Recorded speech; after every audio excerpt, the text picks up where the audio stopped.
welcome back to Crafts with My Coffee.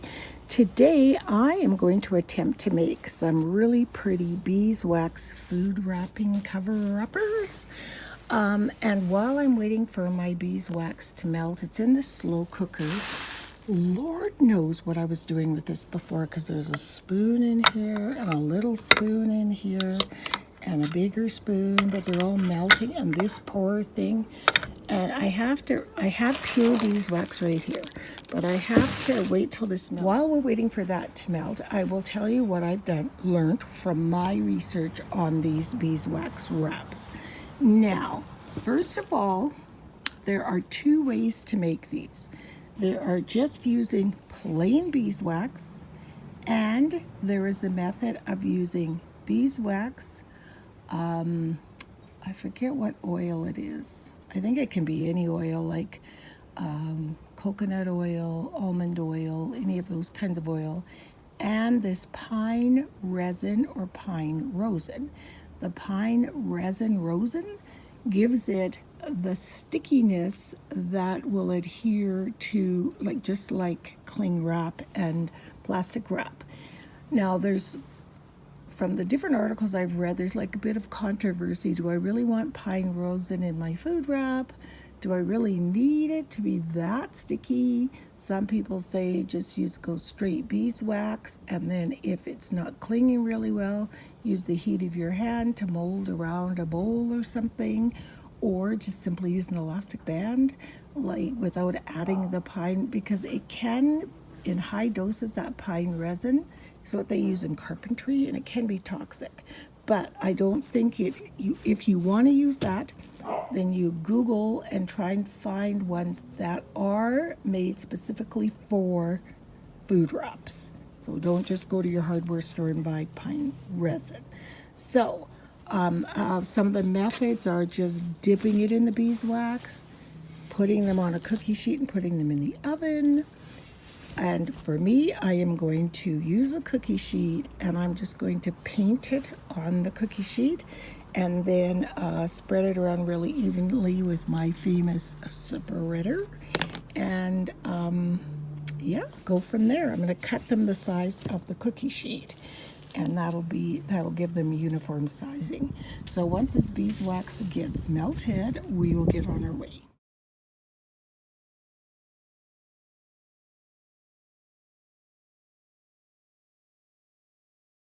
So this gorgeous fabric here I got is an IKEA.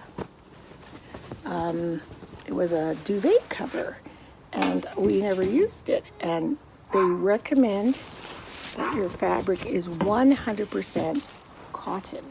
And I checked the label on this, and it is. So yeah, I'm quite happy. So what I'm going to do is cut this the size. Actually, this and that is exactly the size of this. So I'm going to go ahead and get some of those pieces cut. So you're going to do your best to keep your surfaces as clean as you can. And this slow cooker that I have is just for crafts. I always use it for crafts. So whatever wax is left in here will just stay in here. I'm going to apply it with a paintbrush. I was going to use a little bit wider one, but I thought, nah, we'll use that. Okay, so I've got this brush, and what I'm just simply doing is applying it to the cloth. That's the simplest way. You can put it in your oven if you want to, but what people do is grate their beeswax and then put it on a low temperature in the oven. But if you're outside, and I protected the table with that orange garbage bag, and yeah, it's something fun to do on a warm day. And that's what I'm just going to continue to do. And I think this is to make sure the wax is even throughout. So I'm just going to continue doing this. So I've done 3 already. This one we put in the art cabin because it's really hot out, so wax is not going to obviously harden outside if it's hot. And this one is just, you can feel the weight of it already, so you just need it to harden up. You can really feel that it's coated. And then there's one in the fridge, and I want to go check on it right now. In the refrigerator. It's still, of course, my hands are very tacky because I've been making them, but it still feels like it could be a little bit more drier. Do you know what I mean? Like, if you were to wrap a sandwich in this, you don't want to get wax on your sandwich. So, jury's still out, so let's let this, it's such a hot day today to be doing this. So I'm just going to come back and check this in a little, like in about an hour. That should give it enough time to really cool off. It was only in there for about 5 minutes. Okay, so I've been doing some experiments on this. And this is the first one over here that I did, right here. And it is just so waxy. Remember, like I said, it's sticky and everything? But I mean, I don't think it's leaving wax on anything, but it's just quite sticky because I did both sides of the fabric. So, I mean, it sticks to each other. It's like cling wrap. Look at that. But it's not leaving wax, but look at under my nails. Can you see that? Like, look at that. It's too much wax. So then I thought, let me just, so I don't think I'd want to use that. Let me just do it on the underside, so this side, one side of the fabric. And I really like this. It's still flexible, it folds up, and it's going to have some wax like that on it, of course. But it kind of looks like wax paper. Can you see the little creases on it there? It's, so if you keep in mind, it's like waxed paper, but it's fabric. So there you go, and it's not coming off like the other one was. And I have a bowl here to show you. And I'm sure this one I did not use that smoother thing, this thing here. I didn't use it, and so I'm going to use it on the next. I made two because I just wanted to see what the heck. So I'm wrapping it with one hand, obviously, because I'm filming. But you can see how it would cling around a larger bowl. You could put it in the fridge, or you could wrap a sandwich in it, or it is much less waxy than the other. It's perfect. And if I had smoothed this out with the smoother thing, we wouldn't have a lot of this here. But I'm sure it'll just work, you know, you just work it in. So this is the way to go. It is one coating. Doesn't need 49 coatings, Monica. Sometimes you do too much of a good thing. I'm going to wrap these cookies up and see. Okay, got my cookies wrapped up in here, and they're staying closed like they would with plastic wrap. So let's unwrap them and see if they're covered in wax. I don't think they will be. Nope.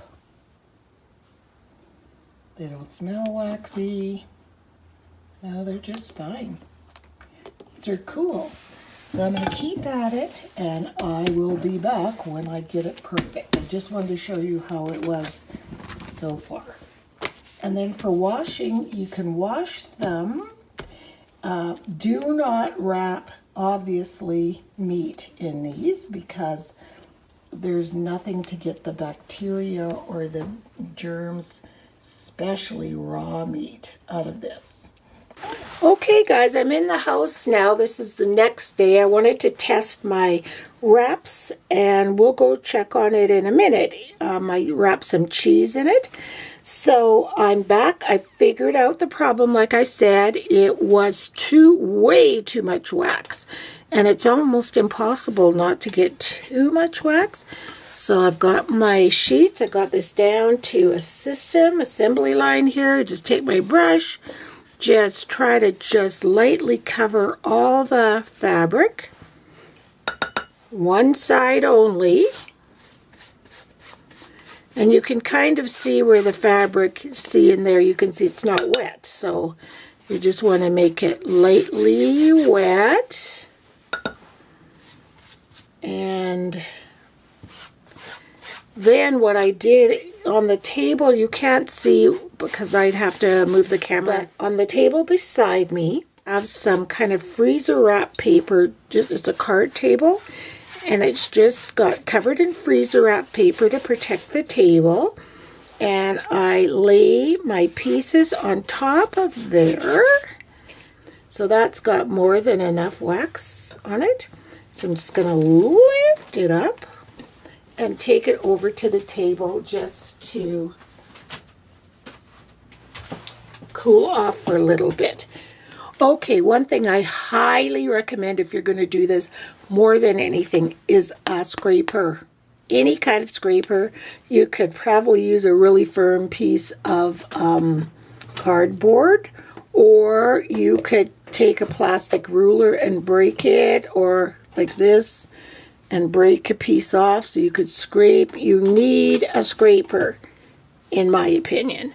First of all, it gets all the excess off the cookie sheet before you work on, like I'll do 2 or 3. Sorry, I knocked the camera. I'll do a couple. And then I like to clean off my cookie sheet. And then I just take some paper toweling and take it off on there. And then, oops, wasn't paying attention. Put in the garbage over here, recycling. And then what I'm going to do, I've got 4 cooling on that page, on that table. So here's one of them. It's pretty cool. Not pretty cool as in hip. It is pretty cool, but it's cooled off. And what I like to do is take this now and scrape as much excess wax off as I can get. That's going to come off.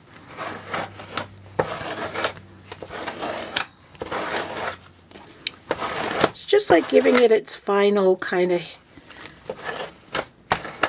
I'm getting pretty good that there's not way too much excess on these.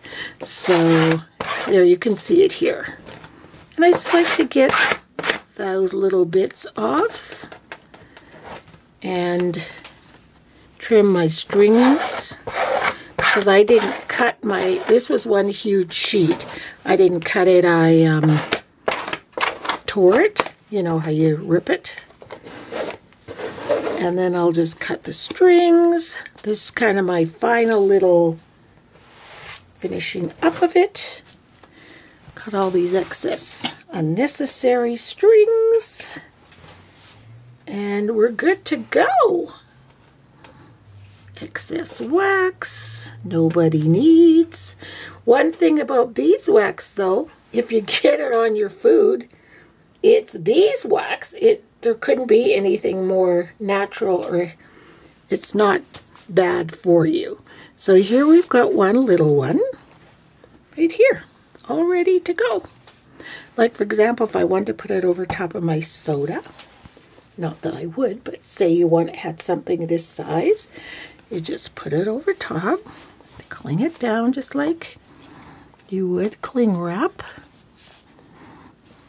There you go. And it doesn't leave a whole bunch of wax residue behind. So there you go. So I'm just going to carry on with these, and we'll see how many we get at the end of the day. Here's another one. And this one has way more wax than that last one did. Way more of it. So it's already cooled. I personally, you might want to just leave that wax on there. But this side, because see, I do it on the wrong side. This is the side it seeps through. And then you get those little bits. I just like to scrape it off. Just those little bits. It's still very sticky. You can see that. Just want to take that, and I mean, it's not a lot of it, but it's just enough that it bugs me. So this is me after trial and error and getting them how I think the quality that you guys would want them to be. There, handling your food. And there's a bit too much right there for me. So here is my completed. This was one side of a duvet cover. I still have the other side, and I had one more big square left, but I used all the wax I had. There's not a drop in here. So I got 1, 2, 3, 4, 5, 6, and there's another one upstairs, 7, a big one, 8. So I got 8 big ones and 1, 2, 3, 4, 5 littler ones, which were the end of the sheet when I cut them off evenly. So yeah. So let's go check out that one in the fridge. Okay, so I tried my newer version. I wrapped it around this cheese last night. So let's check it out. And it sticks. Doesn't have any waxy residue left on your hands. Hang on. Ooh. Works great. Let me smell the cheese. Smells like cheese.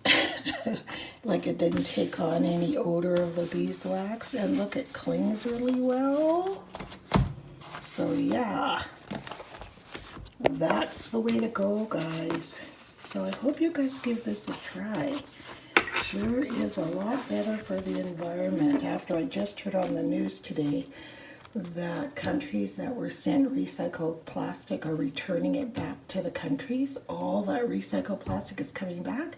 So I heard it's including Canada. So I'm like, we have to start thinking of other alternatives. Beeswax is natural from the bees, 100% cotton fabric, and boom, it works. So give those a try. See you next time. Bye.